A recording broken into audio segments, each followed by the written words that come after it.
गांधारी का श्राप और यदुवंश का नाश कैसे हुआ। महाभारत का युद्ध समाप्त हो चुका था। कुरुक्षेत्र की भूमि वीर योद्धाओं के रक्त से लाल हो गई थी और पांडवों को विजय प्राप्त हुई थी। लेकिन इस युद्ध में कौरव और पांडव दोनों ही वंशों के कई बलशाली योद्धा काल का ग्रास बन चुके थे।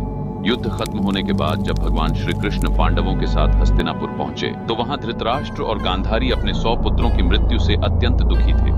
रानी गांधारी अपने 100 पुत्रों की मृत्यु का जिम्मेदार भगवान श्री कृष्ण को मानने लगी। क्रोध और दुख में डूबी गांधारी ने श्री कृष्ण को श्राप दिया। हे कृष्ण, तुमने युद्ध को रोकने के लिए कुछ नहीं किया। तुम चाहते तो इस युद्ध को टाल सकते थे। जैसे मेरा वंश समाप्त हो गया वैसे ही एक दिन आपके यादव वंश का भी नाश हो जाएगा।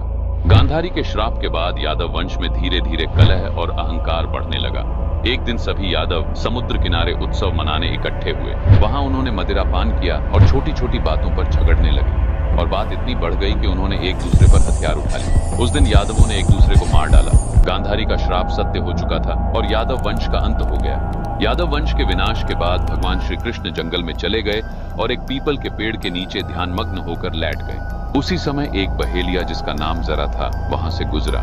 उसने दूर से हिरण पर तीर चला दिया, लेकिन वह तीर कृष्ण के पैर में जा लगा।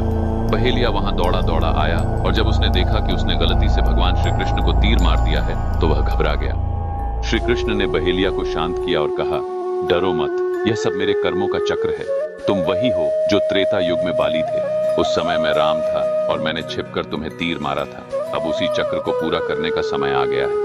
इसके बाद भगवान श्री कृष्ण ने अपना मानव शरीर त्याग दिया और गोलोक धाम चले गए।